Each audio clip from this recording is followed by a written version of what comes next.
Thank you. And the microphone's working. It's great to see like, such a great group of friends and this conversation that we've been having for quite some time. I'm really honored to have two great friends up here tonight. To my right is Bill Cathers. Bill and I know each other from the Aspen Institute, which was founded by Mortimer Adler, and it's based on the great books of Western literature, where all of our thinking came from. Founded right after World War II, in the middle of the Cold War, when they thought, gee, American business leaders need to know something of the grounding of our political economy at a time when there's this great ideological stuff going on in the socialist world. And the basis of that thinking turns out to be incredibly useful to people who are up to things, who are up to change, and trying to produce results and do it in a values-based way. And I've been really fortunate to learn a lot and be part of this. It was really one of the great teachers and leaders there. And a couple of years ago, we started talking about Burning Man. So many of the lessons of how do you govern, what are the rules that you use, how much power is too much power, all of these in the 30 years of Burning Man have been coming spilling out. They're the same things that have spilled out in a couple hundred years in America and about several thousand years of Western thought. So we started this collaboration because when my friend Steve Brown made his film about Burning Man Spark, we brought it to the Aspen Institute. We basically brought it to the crowd that loved hearing about the dead white men who created philosophy. We showed them how this was such a living thing. Today, we're bringing that conversation to San Francisco. So Bill and I will get into that. And John Clippinger and I collaborated on this book. John's with the Media Lab at MIT. And this book, The Midpoint of Burning Man, is really about how we govern self-emergent phenomena. So Burning Man being a kind of a self-governing community, Bitcoin being a self-governing currency, self-governing contracts coming out. And John, one of the premises of the book is really that we live at a time when we don't trust institutions like we used to.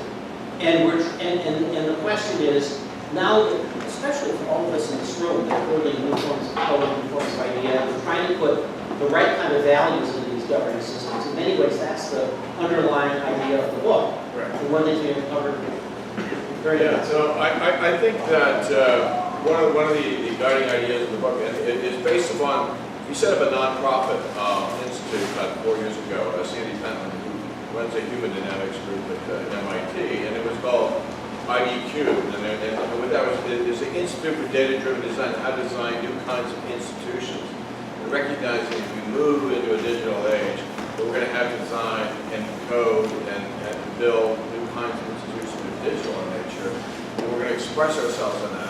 And also, there was a recognition that sort of top-down structures that were based upon models of human nature that are grounded in the Enlightenment really had to be rethought, and that you're looking at a whole new kind of institutional structure, a new kind of social order that is more decentralized, more distributed, more emergent.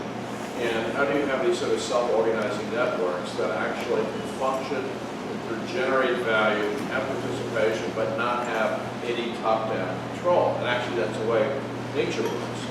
Very complex systems are not basically centrally controlled. They may have various points in which there may be a form of emergent hierarchy, but it's always dynamic and changing. And so we're interested in sort of how to have a whole new set of principles about how to design new kinds of institutions. And this is what's happened with the Bitcoin and the blockchain and all of that phenomenon is that I don't know if people are familiar with things like Ethereum, which is a whole a group that got together and they issued their own currency and they developed their own protocol. It's sort of an alternative to Bitcoin. They have what they call smart contracts. And how do you build smart contracts with people call decentralized autonomous organization? That you don't have to depend upon a sort of traditional authority in order to get something done. This is a great place to start. We should bookmark this notion. How much freedom is too much freedom? Where do we respect authority? Where do we prevent authority? And we're going to get to that moment. If we look at the origins of Burning Man, when we think of Burning Man today, we think of a place with unparalleled community and unparalleled social capital. If you go back into the history of it, It went through a really interesting evolution from kind of anarchy to social capitalism. When Larry started this now 29 years ago, as you should probably know, it started as a party on the beach. There was no thought about building a city, community, to be transgressive, not even values. Larry had a bad breakup, and so they went to the beach. And then in the early 1990s, the Cacophony Society got hooked up with, how many people know the Cacophony Society? The Cacophony Society was a big part of San Francisco history, and it was transgressive, it pumped culture, wore costumes, and many of the kind of culture in Burning Man started with that. And the other thing it got hooked up with was kind of a big part of underground San Francisco land, which was Hakeem Bey, who was basically a radical philosopher, and had written a book about temporary autonomous zones. And it was this notion that if you were to take on authority, there must be this ideal of some place where you can be completely alive, express yourself, and have total autonomy, as opposed to being kind of in an oppressed world. Now, that's very resonant with what you just said, right? Because we've got institutions we don't like, so we're going to use autonomy, and we're going to do it our way. And if you go back to the language of the autonomous zone, the land of kind of imagination where one can be for something, not just against, where new ways of being human can be explored and experimented with, an eruption of free culture where life is experienced at maximum intensity. You should feel like an exceptional party where for a brief moment our desires are made manifest, and we all become the freedoms of part of everyday life. Okay, so then they went up to the desert. So if we get to the next slide. Now, today, that was Hakeem Bey's book from about 1993. So the original Burning Man, there's that book. So the original Burning Man, by the time it got to the desert, it was basically, let's do what we want. Certainly not a lot of top-down governance in the street. So free that if you look at the next slide, you know how like today, you can't drive a car at Burning Man? Well, back then, not only could you drive a car, but you could shoot light ammunition out of the car, because that was kind of part of the principle in place. Now, it turns out in very small communities, you don't need a lot of rules because you're homogeneous and you get along. But by 1996, Burning Man went through 10,000 people. And the way that it was set out, so if you think of the city today, you've got art in the middle, and then you've got the community, and parkway at the edge. Back then, basically the way it was designed, you could camp anywhere. And by 1993, with 10,000 people in the middle of the night, a car went by, ran over people, people got killed that year, and there was suddenly a realization that whatever they'd set out to do, suddenly had to do it. We suddenly had to kind of invent some set of rules. Here's a clip. Oh, I have to switch the sound. Okay, now we're going to look at a clip from Steve Brown's documentary, Spark, a couple of years ago. And now we're going to have to turn the volume up. Which may involve turning the volume up. Did we swap the audio? We did swap the audio. Oh, no.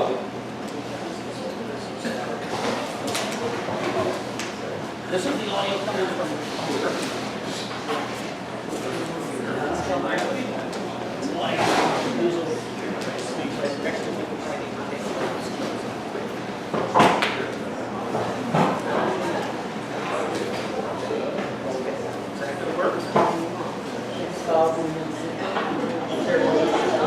Absolutely everything we could to try and ensure that the event wasn't unsafe, and it was unsafe. We couldn't control it.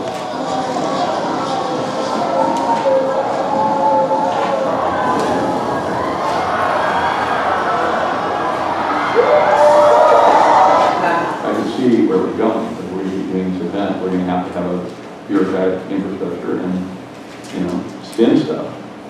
And I couldn't do that. I couldn't be part of that. And we were de facto the state, which was a conundrum for the hipsters. What does an anarchist say to that? Yes, there was a tremendous amount of freedom. And we can always go back to that small group. But you're never going to go any further than that.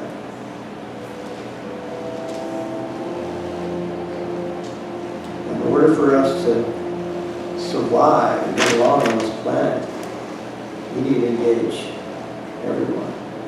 We have to engage thousands, millions of people. And I think that, for me, is the most important freedom. Can everyone hear me all right? I'm not going to switch that back. So let's look at what just happened. They went through this crisis where suddenly there was so much freedom that people were getting hurt and getting killed. Now, do you remember John Law? John Law was the guy who said, we saw we're going to have to impose a bureaucracy. And I couldn't stand for that. That was just not freedom. So if we have the next slide, please. Turns out, John Law pretty much subscribes to the views of Thomas Hobbes. Now, Burning Man was now going through its enlightenment moment. It suddenly realized it needed some form of rule of law. And the same things that played out in kind of Western thought played out there. So Hobbes says that freedom is according to one's will without being physically hindered from performing that act. In other words, whatever if you stop me from doing something, surely that's not free. Only chains or imprisonment can prevent me from acting. And of course, if you saw what went on the Playa, the minute that was threatened, he's like, I'm over it. That's not going to work.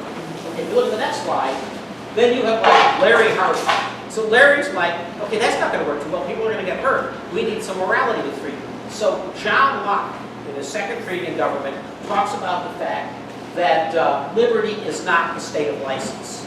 In other words, you actually need morality and some set of rules, a state of law. Men have a natural moral state, but you actually have to enforce these with law. And this was the great divide in Burning Man. John Law left the organization.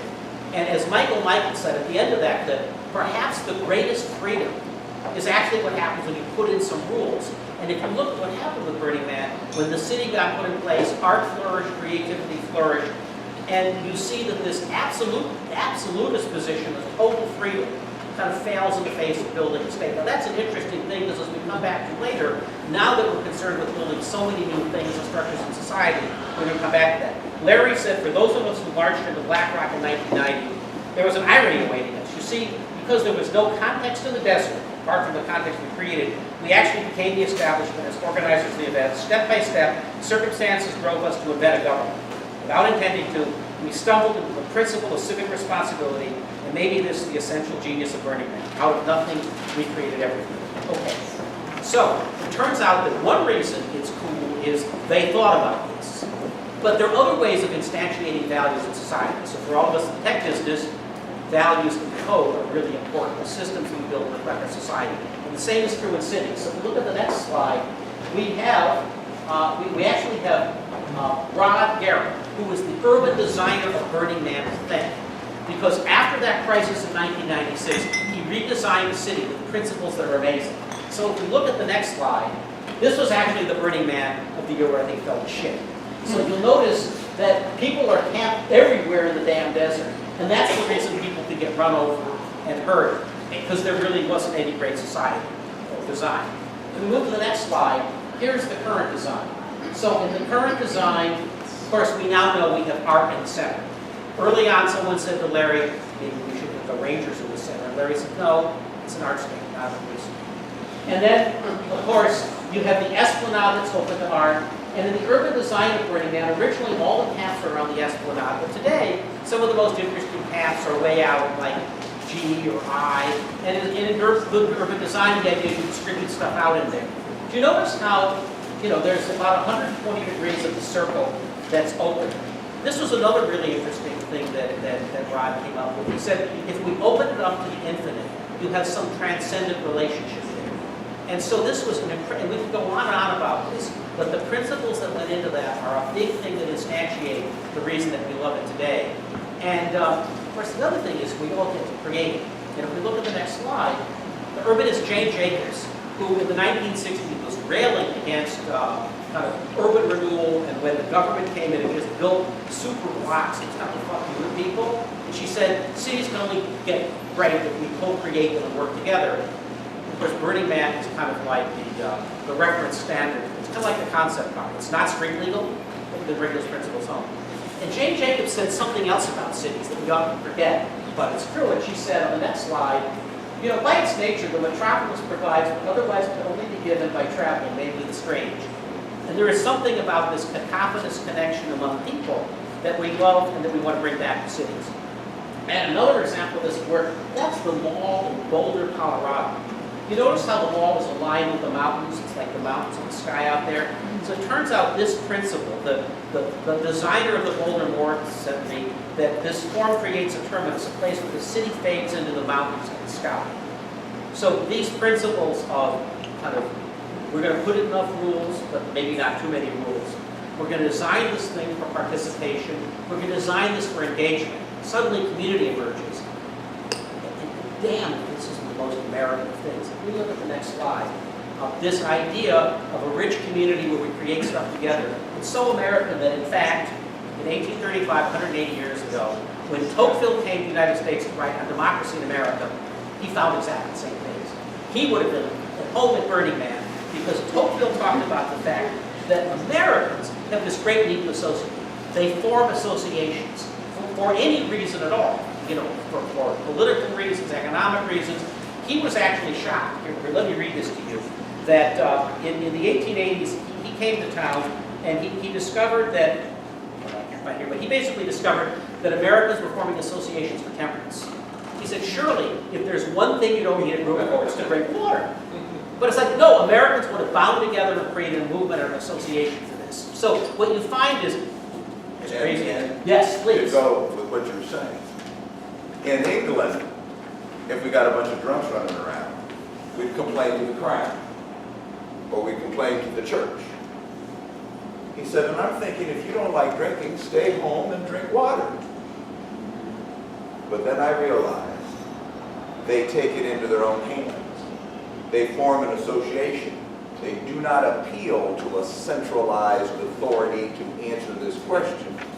So therefore you have a free association to become a part of and to address that. And feeling weak in the face of a system they can't fight, they become a threat to see coming down the street.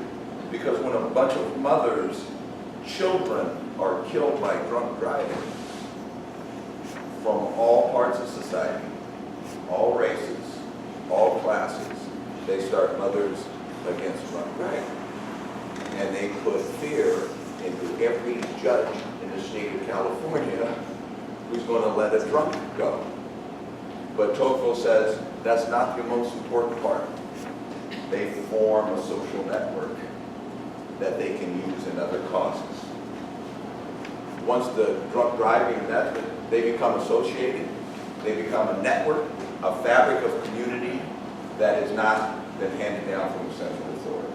So he would just say at Burning Man, here's that free association again, these crazy Americans. Now, at about this point in Enlightenment history, it's time to declare a Declaration of Independence. You need to have a set of principles. So if we have the next slide, please. And if we go back in history, if you remember, in 96, all hell breaks loose, they redesign the city, and then by 2004, the principles come out. Now, the amazing thing about these set of principles is, boy, they mirror the American principles. 4 of the Burning Man principles are about the individual. And as you know, this is a nation of radical individuals. There's one thing this election is, it's reminding of that. But it's also a nation of community. And that tension between individual and community, it's in our national motto, the pluribus unum, out of many one. So 4 about the individual, right? A radical self-expression and participation. But then you've got community responsibility and civic responsibility. And these are kind of antipodal, like the tension. How do you get to be radically individual and for the community? Well, that's the essential jazz of Burning Man, of the American project. The other cool thing is 2 of the principles are about the future of the economy, about decommodification, about moving away from just stuff and brands. These are very pressing, timely hit principles, right? Because these are exactly the issues we're working through. And right now, especially as we work with the maker movement and sustainability and all the rest of it, Burning Man becomes a really interesting meditation hall. Okay, so Burning Man had its Declaration of Independence, but it didn't have its Constitution.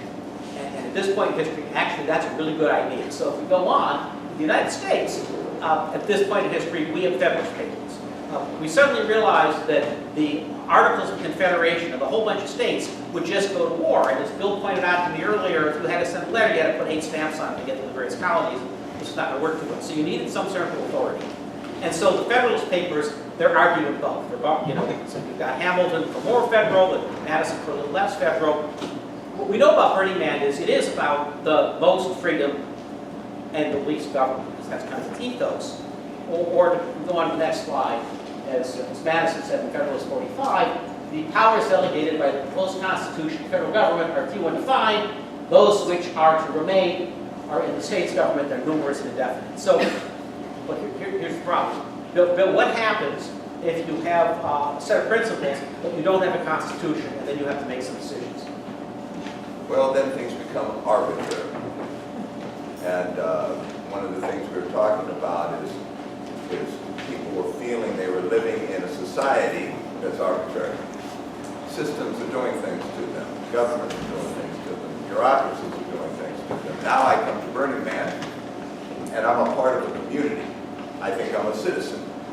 I think I'm participating and I'm forming this. Now all of a sudden the crowds get big, and we have a lottery deciding who gets tickets. We have a great example of what happens when suddenly this comes up. So if we can look at the next clip, you all remember the ticket prices from a couple years ago? Go ahead. Next clip. Turn the volume up. If we can just roll back and start the clip, just hit the back button. Authenticity that people are searching for in the rest of the world that Back is. button. The fuck do you think you are, playing God over who goes to Burning Man and who doesn't? But isn't that more of a testament to authenticity that people are searching for in the rest of the world than it is whether or not this lottery system works?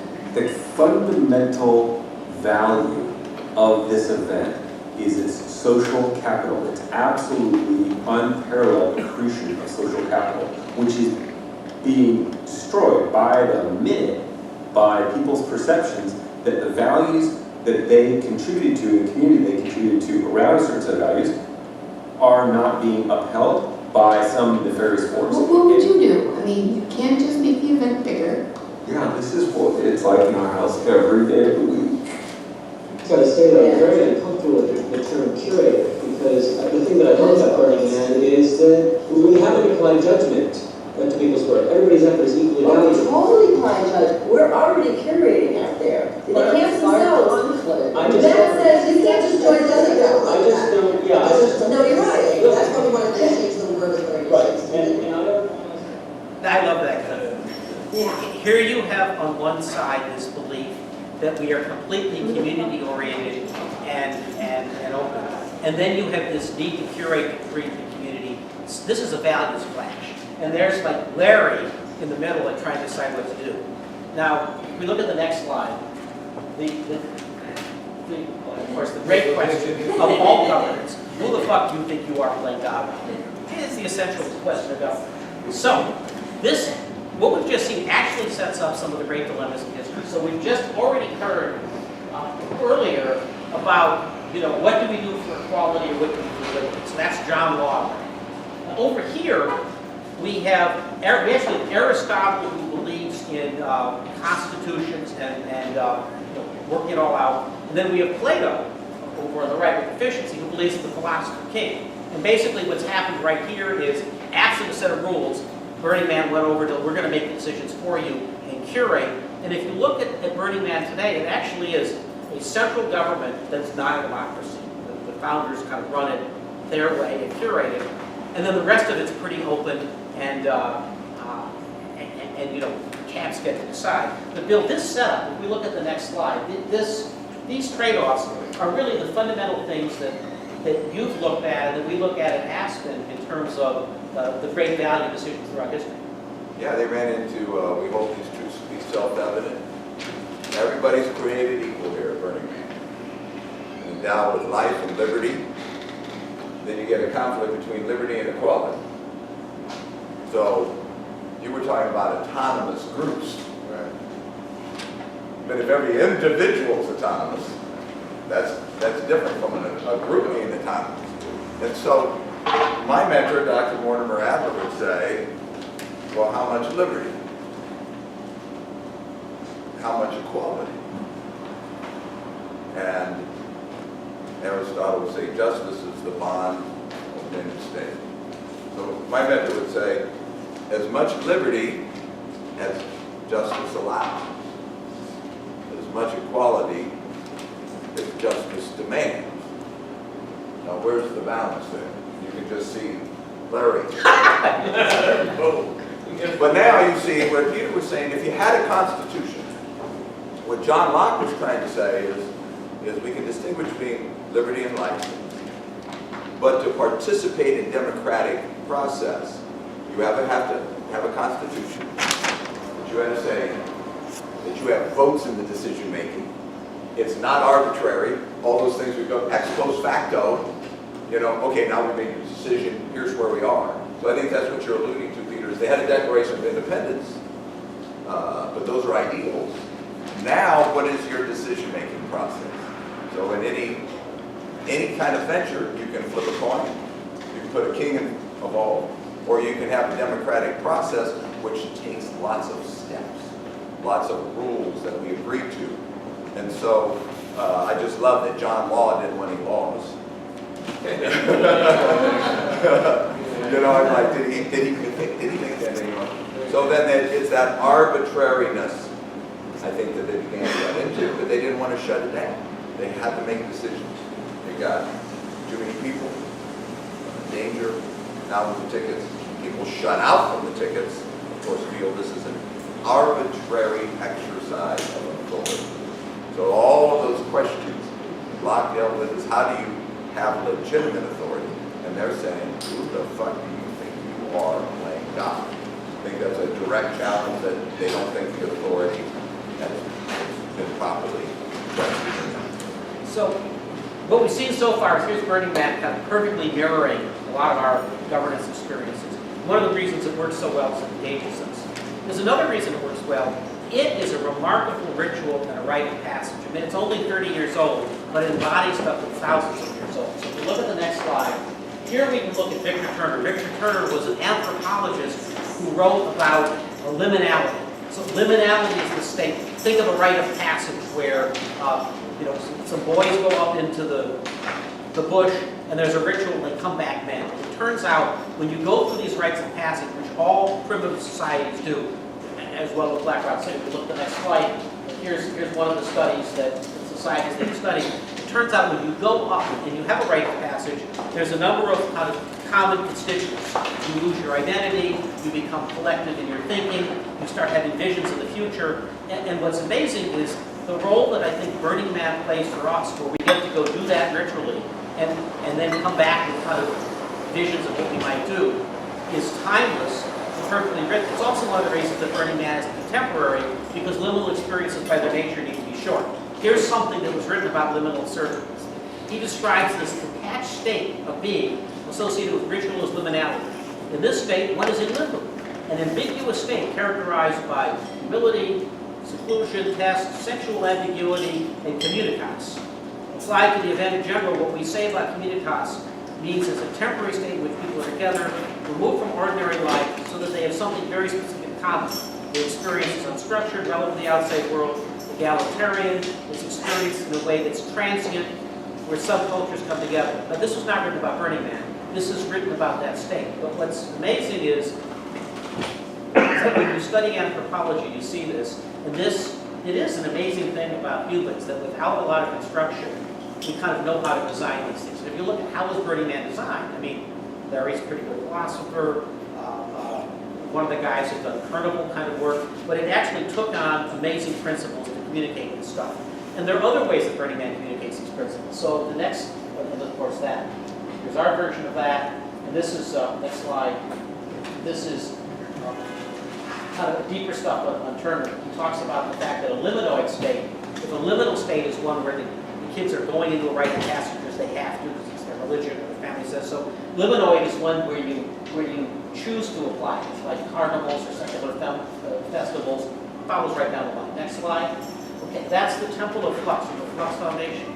Another way that we communicate culture is remarkably through art. So the Flux Foundation, Jess Hobbs, who runs Flux, talks about the fact that we don't just make public art, we make public artists. And it is this act of including artists in this whole kind of exercise that helps communicate culture.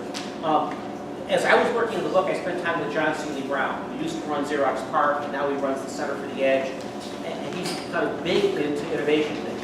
His big point is that artists think across bounds. You put an artist with an engineer or a product manager, you look at things in completely new ways. And it turns out this is essential for kind of contemporary innovation thinking. And at a time when there's continual nonlinear change, the kind of stuff that Reese and they think about over at Singularity University, you need this kind of unbound, nonlinear thinking. So I think one of the reasons Burning Man attracts so many people in the tech industry is it's a place that kind of combines ritual with this way of thinking, and it works really well. And it gets applied in really interesting ways. So the next slide is Burners Without Borders. So you may know that after Hurricane Katrina struck, about 10 years, exactly 10 years ago, the word reaches the fly that there's this city that's basically been lost. All the heavy equipment those people had down there, because it turns out burners are very good at showing up in the middle of nowhere where there's no power, electricity, gas, and water, and handling it. But more than that, they brought a spirituality, because if FEMA shows up with like trailers and psychiatrists, burners show up, and in a hurt community, they'll take the old structures down, they'll actually create a temple, burn them, create some community healing, and they've now been applying this around the world, even to the point of building alternative currencies in Africa, because it turns out that alternative currencies in a place that has a lot of friction is a really good idea. So the next slide, that's that. Okay, now what I want to do is just wrap up and talk about how this stuff shows up in the real world and in our cities. So you go to Burning Man, you have a lot of agency. You feel like you can do whatever you want in your community. Go build what you want. Of course, in big cities, that's often not the case. Except here in San Francisco, we see things apply. The Bay Lights was a project that came down from Burning Man.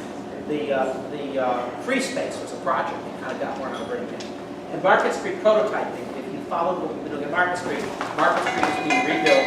There are 50 art projects we actually use as prototypes for what Market Street ought to look like.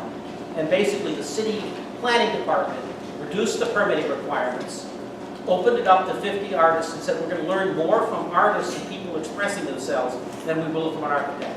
And so here's what went on here last April, which you can see is basically a little bit of Playa as the formal planning process of Market Street. Go ahead. Probably needs some looking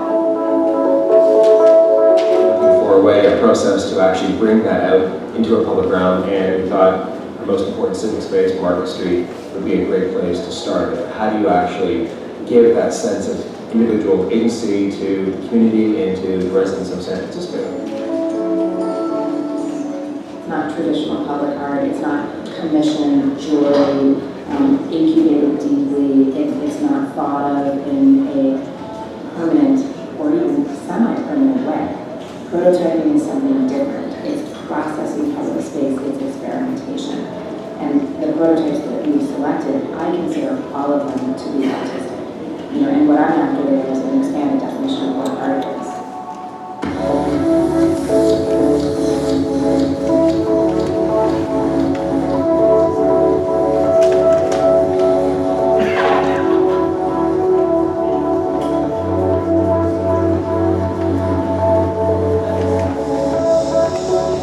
I'd like to see a world where more people think of themselves as artists, and where artists are less marginalized and much more a part of the ongoing conversation and the ongoing fabric of their city.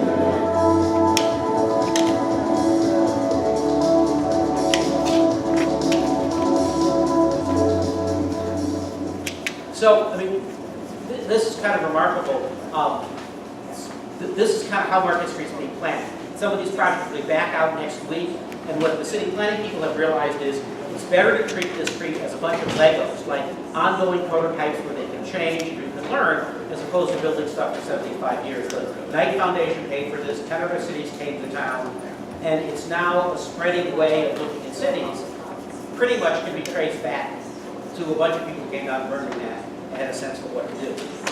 Okay, but it turns out it gets bigger than that. So if we look at the next slide, this idea that you can be participating in making your city, both in the urban making sense and in the maker sense of new production, turns out to be a pretty big need in our country. So if we look at the next slide, last year President Obama had a maker fair at the White House. And the idea behind the White House Maker Fair was that well, this is really where the economy's going. We care both about STEM, we care about creation. And as soon as we did that, we had 100 US cities sign up.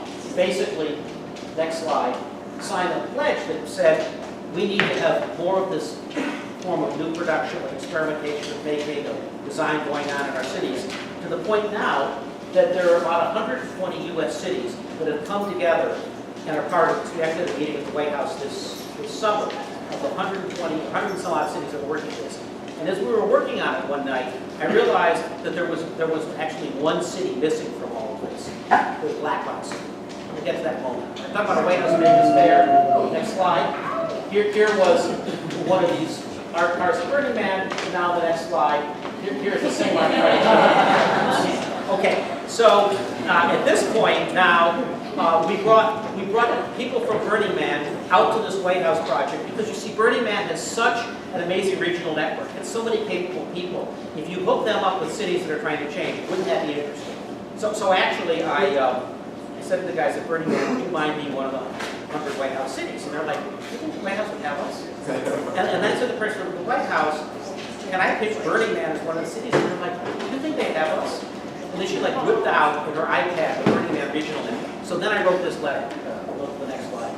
The White House meet Burning Man. Okay, and so I basically said, it was really funny, right? In our discussions in the White House, Burning Man has come up repeatedly as exemplifying some of the best aspects of making the American experience.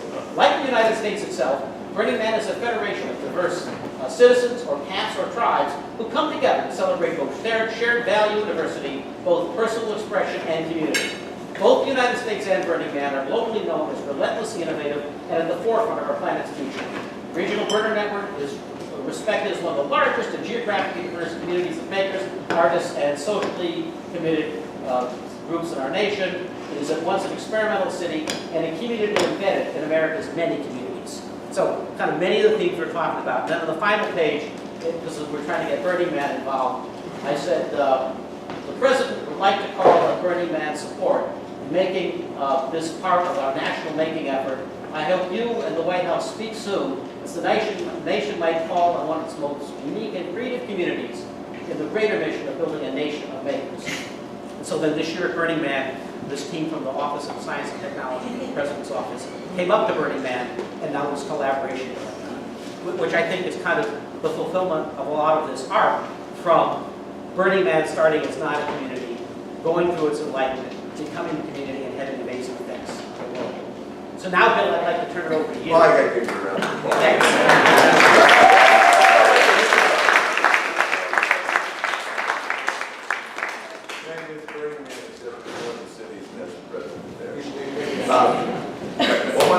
Let me tee up your slides. Yeah. Back in the 1980s, I was running an alternative high school in the inner city of Los Angeles for expulsion cases. Students who had been kicked out of school, dropped out of school, released from jail, and my concern was schooling and its relationship to democracy, and how our school system was failing so many students that I thought it was making our attempts at democracy really a sham. When I found out that 25% of the dropouts in the United States, high school dropouts, ranked in the top 5% academically. Let me say it again, 25% of high school dropouts ranked in the top 5% academically. That is not a statistic that comes quickly to mind for people when they think about dropouts. But you don't have to run too many algorithms on that big data to know that means a lot of smart kids are not making it, are bored. And that's when I discovered the works of Mortimer J. Adler, Jacques Bars, and these others on reforming public education. So that's how I got involved with Aspen. I found out that Dr. Adler spent summers in Aspen. That was, I was in Los Angeles, I was closer than seeing him in Chicago. So I drove up to Aspen, never been there before. I just thought it was a place that, Hollywood people went skiing. Knew nothing about the Aspen Institute, I just knew he was there. So I drove in, called information, do you have a phone number for Mortimer J. Adler? They did. I dialed it. He picked up the phone. I said, hi, this is Bill Cathers. I'm running an alternative school for dropouts in the inner city of Los Angeles. I've been reading your stuff on reforming public education, schooling, pedagogy, teaching. I need to talk to you in person. I'm right here in Aspen. He said, well, I go to the dentist in the morning. Let's see, I'll be back. I can see you at 9:30. I'll give you a half hour. Don't be late. Here's my address. And I said, I've never been to Aspen before. How would I find this? He said, you buy a map. That's how you find it. I liked him immediately. That old New York kid, the town's only 6 blocks long. If you're not smart enough to find a house, you're not smart enough to talk to me. I was not late. Luckily, I found out later he hates small talk. Hates small talk. Loves serious talk. Well, I only had a half hour, so I said, good morning, thanks for seeing me. Here are my questions. And I just started firing questions. And he came back and he was answering these questions. It went on for a half hour, went on for an hour, 90 minutes, 2 hours. His assistants are coming in. There's a U.S. senator waiting to see him. They keep coming in and saying, Dr. Adler, the senator's waiting. And he grunts. Anybody that knows him knows when he eats. You know? And I say, Dr. Adler, I need to go now. The senator's waiting. He says, son, we got plenty of senators. You're a teacher. Ask your questions. So the greatest mistake we make is to think that our government is in Washington, D.C., in Sacramento. He said it resides in the people. He is a servant of ours, a public servant. And that's the biggest mistake we make. And so that seriousness that he had about how democracy bubbles up from schools, associations, how important all these things are. And so then he graciously became my mentor, and that's how I became an Adler Scholar, to go there and be in those seminars. And I said, when you sat in with him, you got mortified when you sat in with Mortimer Adler. The first step was you walked out and said, I have no idea what I'm talking about. And that was part of that Socratic method of, as long as you think you know the answers for sure, your mind is closed. I have to open that up.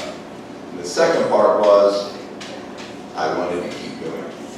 There were others who didn't want to keep doing it. You know, the ego got involved. I want to share that with you because that's why I'm here with Peter. That's not why I'm here with you. You are the citizens. I have a great advantage of being in those conversations, discussing these ideas. You see what's going on in Burning Man. If our society is going to regenerate, it's going to have to come from citizens. Now, did my graduate work then at St. John's College. That's a great books college in Annapolis and Santa Fe. And they're fabulous. And on the idea of liberty, former president way back in the 30s, coming again, President Barr said, we've slithered into the belief that liberty meant being left alone and nothing else. We have come to assume that liberalism is the absence of authority because we can no longer distinguish between authority and tyranny. We have forgotten that the mind that denies the authority of reason falls under the tyranny of caprice. We have forgotten that he who will not answer to the rudder must answer to the rock. So what is the self-discipline of the rudder? What if we're going to have this freedom? What is the discipline that I need to have as an individual? What do we have as a group? A group can be autonomous, but autonomous means a law unto myself. Individuals have to exercise that responsibility. Now what I learned from Dr. Adler and this great research that he did, the history of all these philosophers, is that we say the word freedom, he'd say, and it's an equivocal term. So if I say the word pen, P-E-N, pen right there, so he's got a pen in his hand, right? You know that's an enclosure for pigs. So Dr. Adler said, you've got to be careful. We make the same sound and have different meanings in our head. So Voltaire said, you want to discuss philosophy with me, define your terms. So we see that there are three kinds of freedom. They're related, that philosophers talk about, and we have to distinguish what they are. The first freedom, let's say return. Freedom or liberty. The natural freedom, hold on for a second, just look first. The natural freedom of self-determination. So that is it in our human nature to be able to choose otherwise? Well, a lot of people in science and modern think everything's determined. It's determined by your biology. It's determined. So people come down on either side of whether we have the ability to choose otherwise. Sometimes people call that free will, but that's actually a more complicated thing. Now, what Peter's talking about, I think what Burning Man's talking about, is we can choose otherwise. Okay? So there's an assumption there that humans can make choices. The second freedom is the acquired freedom of self-perfection, or what was called moral freedom. And that was that, as Spinoza would say, of a human bondage. We can be in slavery to our own bad habits. Or Aristotle would say, you are what you habitually do. Or William James would say to young people, every little act of virtue or of vice leaves its not so little scar. So how do we individually, if we're going to handle all of this freedom, how do we perfect our choosing? How do we perfect how we think about things so that we don't have that situation where we realize afterward we could have chosen better? So these are very complex discussions. The last one is circumstantial freedom. What are the circumstances I'm living in? That's what we're talking about, is adding to that circumstantial freedom. People feel like, hey, I can choose otherwise. I choose well. I discipline myself, and I'm a responsible person, but I live in circumstances where my circumstantial freedom has been taken away from me. How do we expand that? And that has all sorts of discussions. So that's a wonderful discussion with different readings and philosophers taking different tracks on this. But I found it very helpful to listen closely on what kind of freedom people are talking about. Now, the next slide. Oh, this is a key point. Political freedom is a part of circumstantial freedom. What do we think about all the time when we talk about freedom? Many times we say the right to vote. But actually, with the philosophers, the right to vote is just one aspect of circumstantial freedom. So if we're going to bring democracy to other countries, what's that? You vote. Okay, well, what if they vote to run down the street and slaughter these other people? Well, that's their right to vote. Well, wait a minute. So it gets complex. So actually, we talk about political liberty a lot, but it's just part of circumstantial freedom. Now, here's what we were talking about. Let's get a quote from Tocqueville. A Frenchman comes here in the 1830s. He gets the crown to pay him to study our prison system. He really wasn't interested in that. He did a report on our penal system, but that was just to pay his way over. He wanted to see this new thing, democracy. And this is what he talked about. Americans combat the effects of individualism by free institution. Americans are very individualistic. He says, we have the great chain of being in Europe. We've got this and the crown and that, and all of a sudden, we're held together by our place in society. Now you come over here and people are not held together by their place in society. They're individualistic, and I'll make my own future, and I'm mobile, and maybe I'll be this, or maybe I'll be that. He said, but they save themselves from selfishness and isolation, because Americans of all ages, all stations in life, and all types of disposition are forever forming associations. There are not only commercial and industrial associations of which all take part, but others of 1,000 different types: religious, moral, serious, futile, very general, and very limited, immensely large, and very minute. Nothing, in my view, deserves more attention than the intellectual and moral associations in America. And many people then will look at the fall of the Soviet Union or other places, and then you're going to bring in democracy, and they say they haven't had a chance to form all these associations where people have built these networks together. So that's what we were talking about. Now listen to what Larry says. All hell breaks loose, the ticket things, And it's like, do I really need this? And he says, yes, I do really need this. I think we probably need to plug that back in.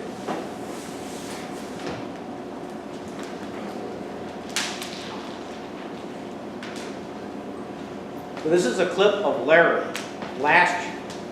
The ticket thing happened, and what you're expecting him to say is, this thing's a pain in the ass.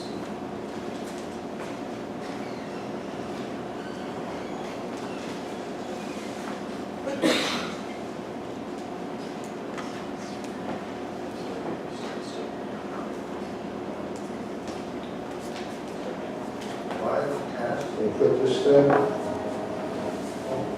As you get older, you have less patience with them. But really, the reason for me to keep doing this is a very sound one. I know myself. And if I had to task and quit this thing, you would kill me. My life would not have meaning. I wouldn't be forced out of myself. I wouldn't be in contact with people. I'd be just this wretch. I'd be this lonely guy. It's just the best thing that ever happened.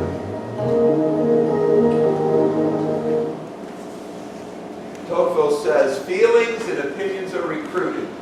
The heart is enlarged. The human mind is developed only by the reciprocal influence of men upon each other. And I see Larry there, and he's like, my heart's enlarged. My mind's developed. As much of a pain as this has become, man, I know me. I'd just be that wretched, lonely, bitter guy sitting back in my apartment.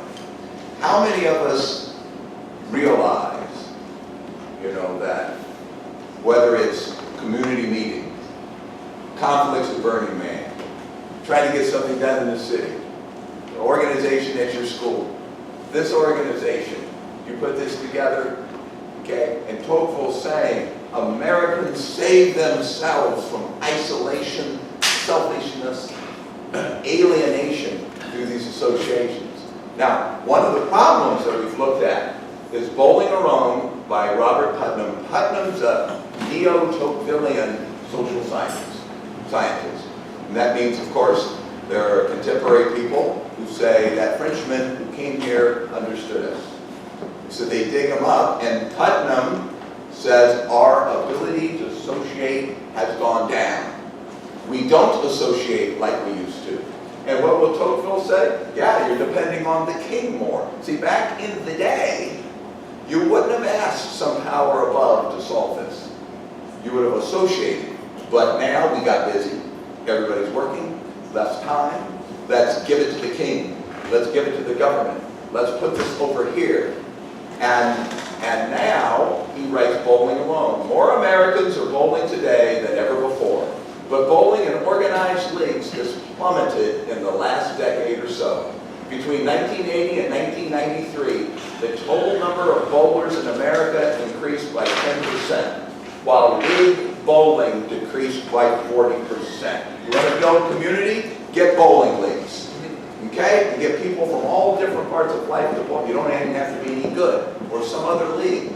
Now, none of you are probably old enough. Anybody ever watched The Honeymooners with Jackie Gleason and Art Carney? Okay? Google that online. Okay? Because Ralph's a bitter, angry, kind of violent bus driver in the Bronx, New York. Art Carney works in the sewer. And they got conflicts with their wives. And the conflicts about how much they associate. They're at the Raccoon Lodge. They're in the bowling league. Ralph Cramden would never bowl alone. You watch that show, and Putnam says the data shows that exactly. We bowl alone. Ralph Cramden and people in the 50s would you go to a bowling alley by yourself. Now, what's Putnam saying? This has to do with those associations. Remember, Tocqueville says it can be a frivolous, goofy thing, like a bowling league. But he shows in there, there's two guys in a bowling league. Then one of them needs a new kidney. They've been in a bowling league for 17 years. The other guy donates his. You know? He says, I didn't know I was going to do that. You know, but man, we've been bowling and, you know, I care about this guy. And one guy is white, one guy is black. He's from this part, but they made that connection across these classes in their bowling league. We've had declines in voting, church attendance, or membership in the PTA, Boy Scouts, Red Cross, fraternal organizations, or unions is threatening the fabric of American democracy that Tocqueville so deeply admired. This is Putnam, right? The trend is being exacerbated by deep-seated technological trends that are radically privatizing or individualizing our use of leisure time. You got to turn it off sometimes. You have to turn. That's another good thing about Burning Man, right? People stop, they focus. You have this.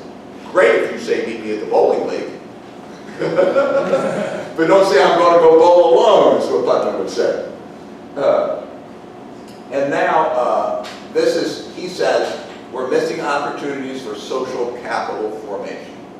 And that's what they were talking about in Burning Man. We're looking at things. Now, I love his conclusion. The science of association, he calls it a science and an art. Sometimes he says it's an art, sometimes he says it's a science. The science of association is the mother of science. The progress of all the rest depends on the progress it has made. If men are to remain civilized, or to become so, the art of associating together must grow and improve in the same ratio in which the equality of conditions is increased. And that's why when Peter first showed me the movie, and all hell broke loose, and Larry didn't quit, I said, you know what, I gotta give it to him. It's, anybody run an organization? It's hard to run something, and people are angry with you. And people are calling you names, but he stayed. And then he had the insight, it touched me so much, he says, well, you know, I benefit from this too. I'd be that wretched, lonely, bitter guy, locked in the isolation of my own heart. Now, I want to finish with jazz, because we've talked about this before. Okay? And one of the things is I think jazz has mastered so many of the conflicts that we've struggled with in our society. And the first one is that it celebrates life, like Marcellus. The great psychiatrist Erich Fromm says, the number one duty you have when you're raising children is to say, it's good to be a little girl. It's good to be a little boy. It's good to be alive. Yeah, but life's tragic. It's good to be alive. It's good to be a little boy. It's good to be a little girl. We don't always communicate that to the young because of the problems and the stress and the tragedy we're under. David Landis, in his great work on economics, Why Some Nations Are Rich and Some Nations Are Poor, he says, the optimists have it. Not because they're right, but because they're positive. He says, the pessimists only have the empty solace of being right. You're right. It's a pretty negative world. The ones who are positive, despite the truth of that, they get everything done. And Wynton Marsalis says, jazz music celebrates life, human life. You play the blues to get over the blues. You don't play the blues to get sadder. If no one loves you, your own mother doesn't love you, you're abandoned and all alone in the world, then you sing, nobody loves me but my mama, and she may be jiving too, and you stomp the blues away. You go through a whole cleansing ritual. You play them to possess them. They are demons. As Albert Murray in his great book, Stomping the Blues you cannot see, you cannot smell, you cannot hear, you cannot experience them through any of your senses, but those blue demons are in this room right now. always here, and you know that they're acting on you the moment you feel that you do not have the resources within you to meet the challenge of life. And when that happens, you've got to go through this ritual that stomps the blues away, dances the blues away. Jazz music celebrates life, human life, the range of it, the absurdity of it, the ignorance of it, the greatness of it, the intelligence of it, the sexuality of it, the profundity of it, and it deals with it in all it deals with it when it says, whatever comes our way, we try to, through art and ritual, deal with it. Now here's the profound thing that these artists have discovered, in my opinion, and Martin Williams. Author Martin Williams, in his book, The Jazz Tradition, says, the high degree of individuality, together with the mutual respect and cooperation required in a jazz ensemble, carry with them philosophical implications that are so exciting and far-reaching that one almost hesitates to contemplate them. It is as if jazz were saying to us that not only is far greater individuality possible to man than he has so far allowed himself, but that such individuality, far from being a threat to a cooperative social structure, can actually enhance society. I improvise, then I come for you, and you improvise, and I listen. In a collective improvisation, the individual fulfills his or her greatest development in this kind of improvisational composition. And that's why I think it's a really good model for what we're talking about. So we've touched on a lot of ideas here. And what I experienced with Mortimer Adler, as I said, was I walked out and went, man, I don't know much. I thought I read a few books. But the second thing I had is, I want to know more. I want to know more. I realize that there's a heritage here. Jacques Barré, another great moderator, great cultural historian, says we've had an identity crisis in Western civilization. People are trying to find themselves.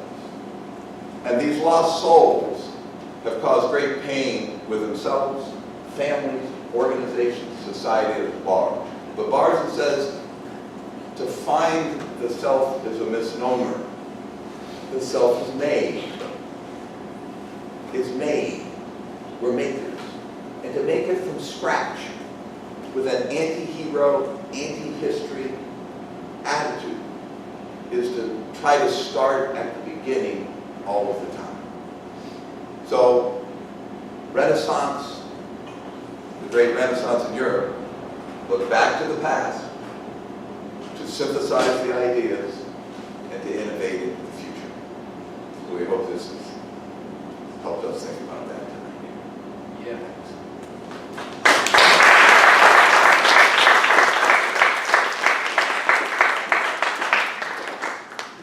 You know, the jazz analogy is so apt because I did so much of what's going on in cities now.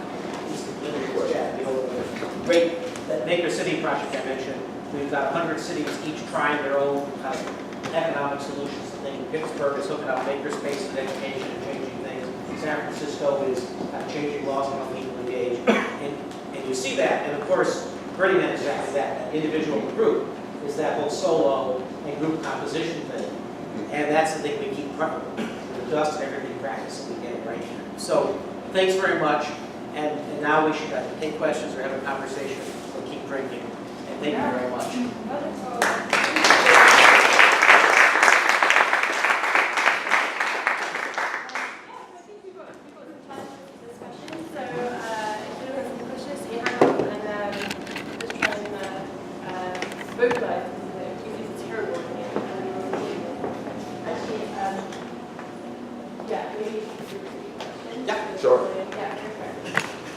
So I see that things like Market Street Prototyping Festival like, I think it's a little narrow to say it's coming out of Burning Man. Like, I think like cacophony is sort of the thing that sets the zeitgeist for San Francisco and stays in San Francisco. And cacophony doesn't stop at Burning Man, it keeps going and keeps acting in San Francisco. So I don't know if you had any thoughts about like the interplay between Burning Man and cacophony and how that's. I think you're exactly correct. It would be safe to say that a thing like Market Street prototyping or Bay Lights are influenced as people come, it's like that sense of agency. But there is this great thing in the city that we love kind of transgressive stuff, and we love doing underground parties, and we're kind of, and Kim Mai Cutler, who writes for TechCrunch and is so eloquent in these things, keeps pointing out that so much of our culture is kind of this transgressive underground stuff. So I think that's completely the case, and probably we're not even that much aware of it. I love your thoughts on that, but it's exactly the case. It's a distinct part of our culture, and probably one we need to deeply celebrate, especially at a time with so much change and influx here, because it is a really cool part of the world. Yeah. I had a vaguely similar question, a little bit about how the celebration of the civic growth of Burning Man and the association and creativity and self-expression there. I saw that coming back in various ways about art spaces in different cities and establishment of art collections, but I'd be interested in seeing more information about how well the process of association and expression at Burning Man is taking place back in the cities where we come back. How much is the Cacophony Society effort shifted to the Playa, and how much of it is still very active here, and how much of it is celebrating and inclusive on a long-term basis? I'd be interested to see a lot about how effective the ongoing efforts to create similar sorts of autonomy, less in a constrained time zone and more effective association and expression. You could, the question is, okay, to what degree does this stuff that happens in the constrained environment of the Playa for a week actually continue elsewhere, and is this seed spreading, or does it just go on our place? You could say that the arc of Burning Man started with this event, then this event kind of got some sense of consciousness, and now with the creation of the org, what they're trying to do, that effort's trying to be spread. And that's kind of like, that's the next chapter, right? So certainly BlackRock Arts is doing that, and you see projects in various cities. It was kind of encouraging that the folks at the White House got this, and like, let's do something with that. And this is certainly the intent of Burning Man, and I think it's kind of the unwritten chapter. You know, it's clear. I mean, Burning Man kind of has this growth crisis now. The Playa is about as big as it can be. Does it grow through regional burns? Does it grow through influence in cities? There's a lot of plans on the table. And this is the other kind of interesting thing. Because it's so federated, I think there's only so much that the central organization can get done. Because it really is a tiny federal government. It's really about the states. It's the camps. It's all of us. It's arts projects. It's what people choose to go do. And so I think that's what's going to write the story, less than what those 4 people downtown have to say. Yeah. 3 questions, actually, all of you guys. So it was great. James. Hi. Peter, hi. So 3 questions. I just came off to your 2 months in Europe and met with the CIO of Estonia. I'm really interested, John, in what you're doing with new institutions and creating new nations. And I talked to people about blockchain being applied to governance. Loved your riffs on jazz and culture. I just had a conversation with Paul Hawking and Gene Vanias yesterday, saying what the climate movement's missed is the cultural aspect of white papers on ex-presidents and art and music. Peter, New York next week, Climate Week, and Worldwide Maker Fair happening at the same time. Why are we not making makers make the shift the world needs right now? Maybe it's happening for maker cities, but that's kind of my, what's a new institution? How does culture influence social change that needs to happen? Peter, how do we blend the maker movement, climate movement, cities together for the solution we need right now? Great question. Yeah, super questions. Yeah, and you mentioned Estonia, and what's happening there is that they've taken they've digitized the whole government, they created the government as a platform. And that's really inspiring in terms of what can happen. And actually, we have a project that we're proposing for the whole state of Rhode Island, and it's called the 2020 Compact. It's based upon the 1638 Portsmouth Compact that came out. People don't realize that Rhode Island, that was the first place where you had a openness to all kinds of religious participation. It was a very radical social innovation. And we have a new governor who's very, very innovative. And so we're saying, let's create this, because they're right up against the wall. So there's a state that's really struggling. And so they have to really rethink themselves. And the government, the idea is to create the government as a platform. And create, there are like 6 or 7 areas of total, what we call disruption tracks and districts where you can have living experiments. In Providence, for example, how you have tons of mills that are very inexpensive, that could be lived workspaces, you can have open spaces. And the idea, there's a whole group of us at MIT, what do we mean to do, have a smart city, this connected city, that people participate in. So we're also designing a new kind of currency, an artisan currency, that is basically what we call the Axial. So we actually had conversations with Larry last year at Burning Man. He says, well, why is it, when you design a currency, why can't it be a currency, a gift currency, a gift exchange currency? Why does it have to commoditize? Why can't the value increase as more people have it rather than create a scarcity? So actually, there's some really interesting properties about an information currency that you have the notion of increasing returns, not diminishing returns. The more people have something, the more value it has. So why don't we design it that way? And you can only get things that money can't buy. There's things that money can't buy. So there's a whole artisan network there. So we're actually working on designing those currencies, running those experiments. And art plays a big part of that. So if someone does something good, you mint currency. You rather than mine it. This is a Bitcoin nation, which is a very gold bug model. And so I won't get into that. But the idea is that, well, maybe you actually create a new value, people bring it in, and someone does something, and they create new social value. And that is for all. So there is a real effort in also how to create institutions that are highly decentralized, that people can participate in. If you do this currency, the central bank may be the people who create the currency. So it doesn't have to be a top-down. So we're really looking at new kinds of organizational designs. And it's not just that you really want things to work. So I think this is there's an empirical component to this. It's saying, well, okay, yes, this is all great stuff, but does it really work? Can you really create things at scale? Can people make a sustainable income? And I'm of the opinion that you can. And we have a governor and a whole group of people that are really sort of committed to running those experiments. So we'll see what happens. That's great. Thank you. Beautifully synthesized there with those 3 points. So I'll take the art and association. I think El Sistema in Venezuela, I'm in Los Angeles. Gustavo Dudamel was the conductor of the Los Angeles Philharmonic.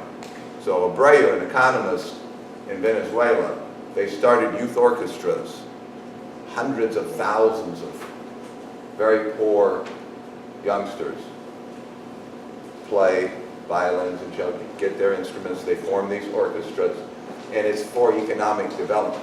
So I think the great Amartya Sen, one of my favorites, Nobel Prize-winning economist from India, has a wonderful book, Development as Freedom, to take us beyond thinking of development as just GDP, that growth. What do we mean by development? And in that book, he explains to us Westerners what Adam Smith was really about and what Aristotle was talking about. But El Sistema was to create these social networks. Now what happens is they have a few kids that are just outstanding, so they have their youth orchestra, but I think it's a wonderful model.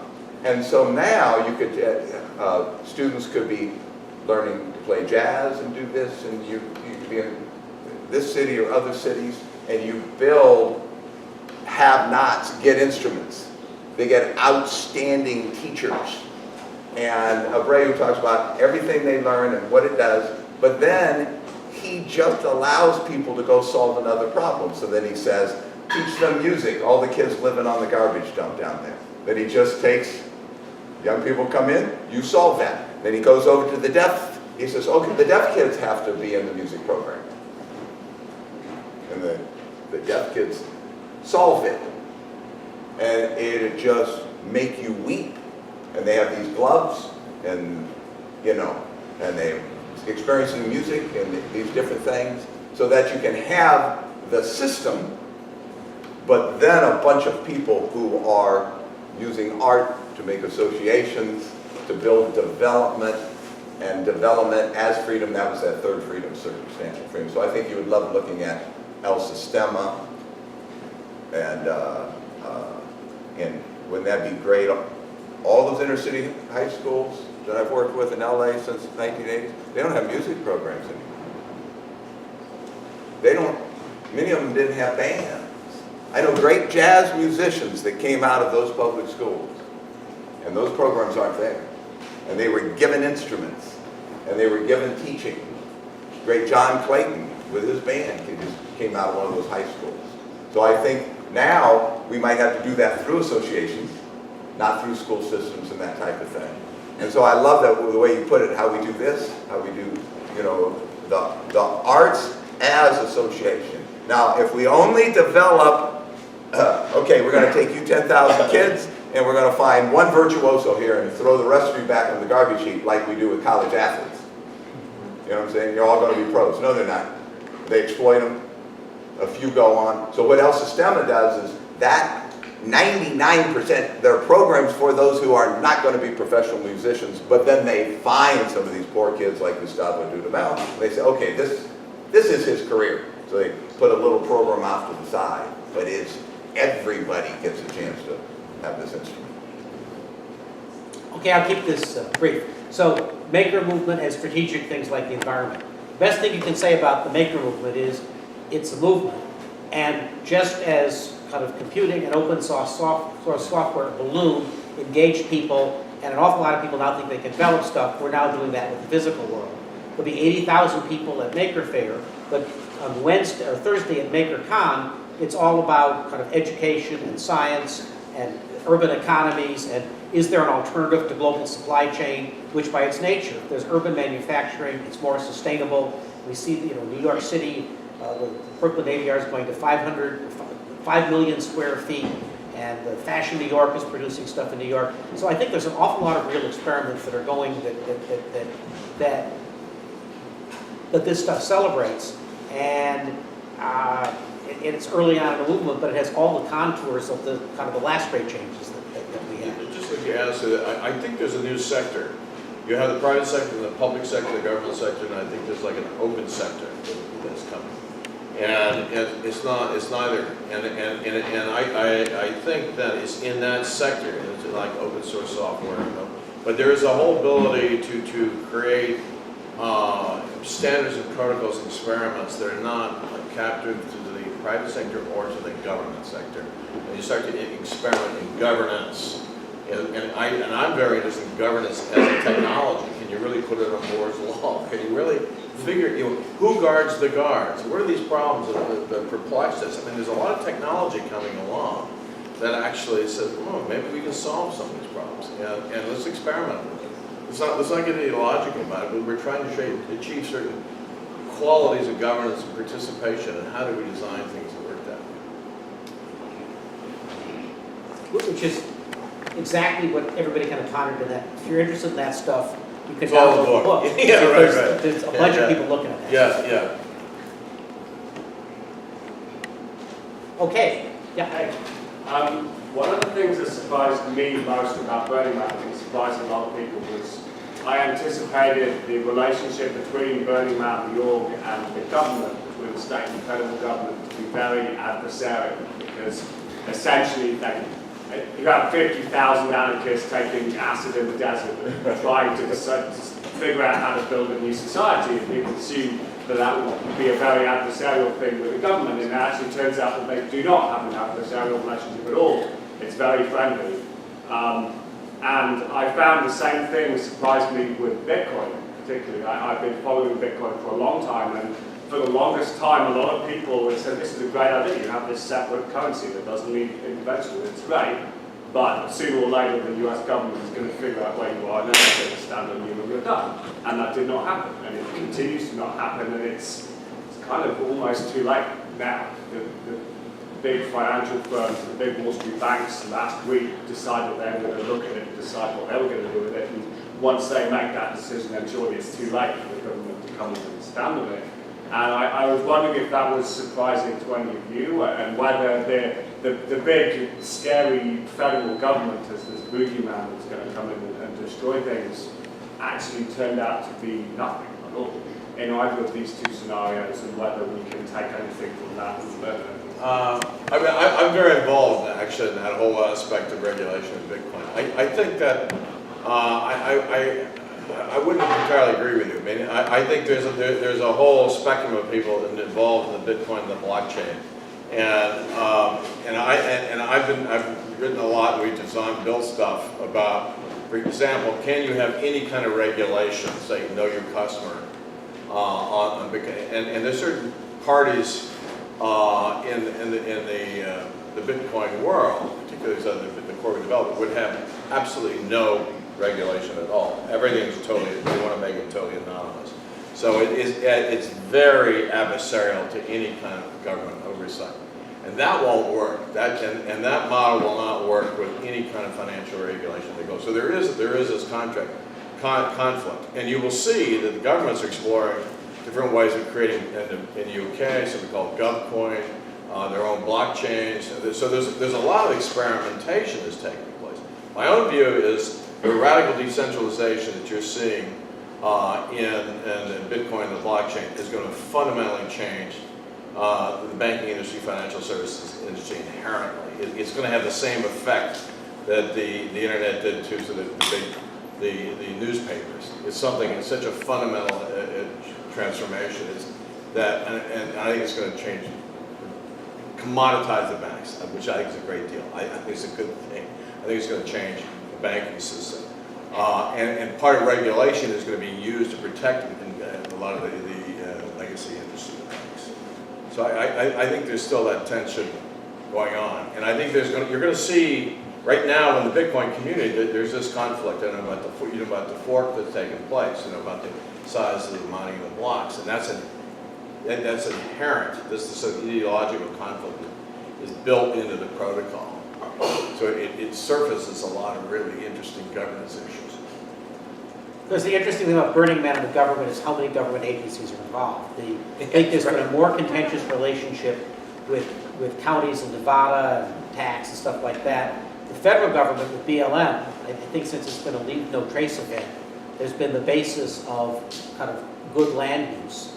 And then I think there's been a lot of communications between the two. The part that I was kind of most delighted by is, in particular, when the White House wanted to find ways to drive kind of emergent experimentation in American cities, it was clear they don't have a big top-down ability to do it, partly because stuff Obama gets stuff passed, and partly because the White House realizes it's kind of a bully pulpit in a federated environment. And I think that's one of the reasons it liked Burning Man, because it saw here was this thing with all of these tentacles in so many communities, and that mirrored the architecture of how they were trying to bring about change. We probably have time for one or two more questions. Go ahead. So I'm going to reel this back into a slightly smaller picture thing, but I've heard a lot of talk about experimenting with governance and decentralization, and I was wondering if the board practices that internally. Well, I don't work there, so I don't want to speak for them. James, do you have anything to say? Because you work closer to the organization than I am on that question. Yeah, not as much. I think I got a no comment on that. I think that it's interesting. I think they're experimenting with it in places. And then it would be, I mean, it's like any government, in my mind, it depends on how much people push. So if you think that that's a model, they will listen. It's not about pushing, I think it's more about principle, and in my mind it's kind of practice what you preach, and practices that you see are working. If they are working so well, and something you're trying to implement on like a national level, why not look back at yourselves and see what's going on? I understand you work for the work. I didn't know that before. You know, I would say on the event side, with the regional burns and all that, what's happening with decentralization and maybe World Leadership Conference, to European Leadership Conference, there are experiments on diversifying and bringing decision making to local communities, wherever. So it's starting, in my experience. But I like the question. I think the question is like probably the most important thing. It's like how big and how fast can you go to like what's happening in the world, which I think is what you're saying, and Burning Man originated represented the world. Yeah. How does the tension between economy and efficiency play out in schools? Education technology breaks down institutional structures and relationships between teachers and districts, but I'm curious whether that's zero-sum or whether that can be multi-sum with educational tech. I'll take that. When you put in a whole new computer system for putting people's paychecks out, and you do not test it on 2 or 3 different schools, or you roll out this other thing, okay, and the teachers don't get their paychecks, and the kids at Jefferson High School are not enrolled in class for 4 months because you said, we're going to take all this technology and run the school system that way. And then the people implementing it say, it's really going to be great. Just hang in there. It's really going to be great. Just hang in there. It's really going to be great. Just hang. And you just look at it and you think, the centralization we're talking, take a group of schools right there, you know, run this out and practice with it a little bit, see how it's going. So now, all of a sudden, I see people who are not Luddites, but they see something that's happened in the school system, and they think it destroys the community, and it's not even efficient. Okay? If you did that in the private sector, you'd get fired, right? Fired, sued, you know? And so, that idea of, and I think it's people who are implementing it don't know how to implement it. And so that again is, look, I knew a principal, and she's just like great, and she had kept everything analog, and she was printing all the stuff. She was a veteran. She was a veteran. Okay, so they put this new system in, and she's like great. Okay, she's got her secretaries, and they're still taking roll, and they're keeping track. And then they stay late and they put it in the computer system. She's just been in the bureaucracy long enough to know they're not going to do this right. They're not going to do it right. Okay? Why? Because a couple of people are going to say, here's what's going to happen for a school district of 780,000 people. And so I see that, and I see just another example again. They could have brought in principals and different people and talked to them and what are the problems here. And I think just some participation, but there can be an attitude that, well, you know, you're a teacher, and everybody in the teacher union's an idiot, and everybody over here is an idiot, and we have all the answers. So I see that time and time again. I think it comes back to the centralization. You know, we were just talking about a Burning Man. You know, you got some people out here, work with them, talk with them. How do we? That's a concern I'd have all the time. How do we implement that technology? You're saying it's got to work. How do you put this in? I don't see people in between on the ground to implement things in many of these public school systems when you talk about education. You know, in other words, they have the system, but they don't know how to implement it. But let me pick up I think a different thread of that, at least what I heard, because I think what you're seeing is that you're getting alternative collections of people solving traditional problems, say in education. So you know when you look at in education, I mean Coursera, there's a whole there are people who are not traditional educators, are actually sort of people taking it upon themselves, creating new sets of associations to develop credentials and learn. That's what the open source software movement's about. It's really challenging all educational Khan Academy, things like that. And one of the things I'm interested in is how this whole decentralization of authority and credentializing is taking place. And I think that's going to be one of the radical innovations, because people are going to take that back. There's a traditional institutional authorities that don't function anymore. People discovering new ways of doing it. It actually works. It's legitimate. It works in their lives. And so we're developing technology and platforms that allow that to happen and scale in ways that never happened before. And I think that is the real threat to a lot of traditional institutional structures, from government to education to you name it, to even the best universities. I mean, I think they're going to be really challenged by that.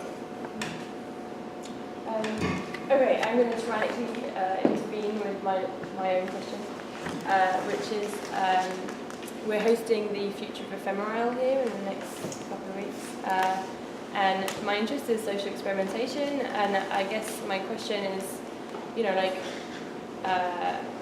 what would you like to see happen in this different experiment that you haven't seen happen in Burning Man? And I obviously wasn't around for the beginning of Burning Man, so I can't really speak to what was happening then. But it seems that the development of Ephemeral is quite different. What kinds of things would you like to see happen there? What is Ephemeral?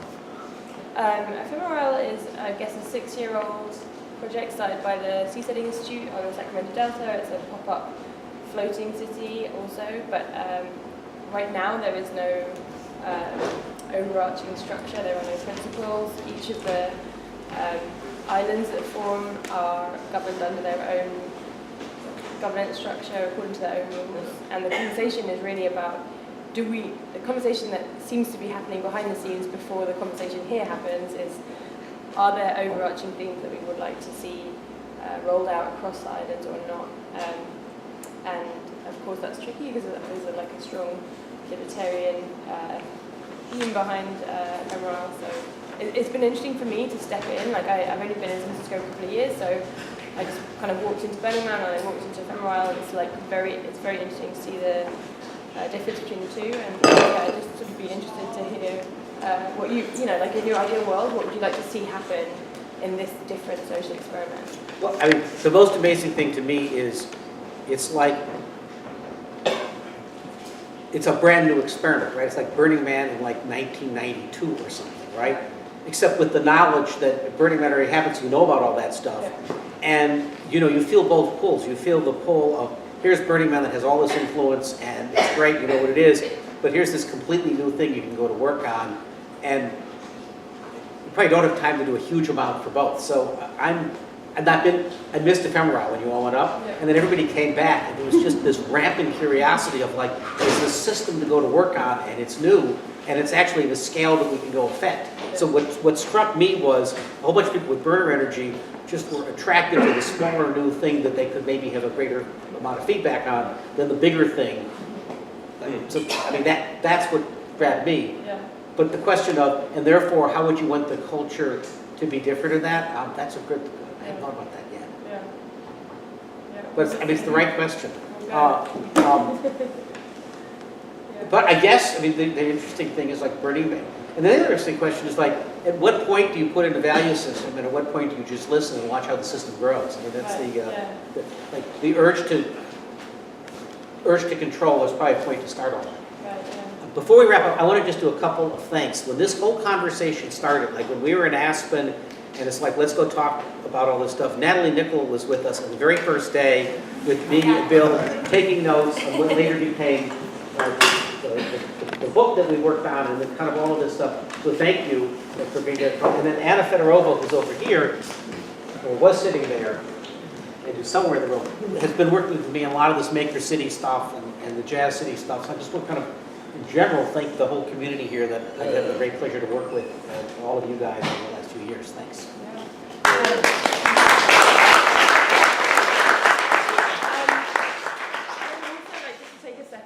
To thank our speakers. I know you guys do a lot of talks, and I know, Bill, you've come a long way. It's really awesome to have you here, and I know that for you to come and talk for free to this community is really great, and we really appreciate it.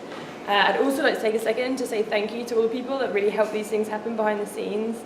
So Mark's our photographer, and Katie diligently blogs all of these events for our website, which is really awesome. and Eric like takes care of all the technical side, which is like really complicated, and Natasha's been doing slides, and it's a really great thing that like people are really participating in making this happen, so thank you everybody. Thanks. Thank you.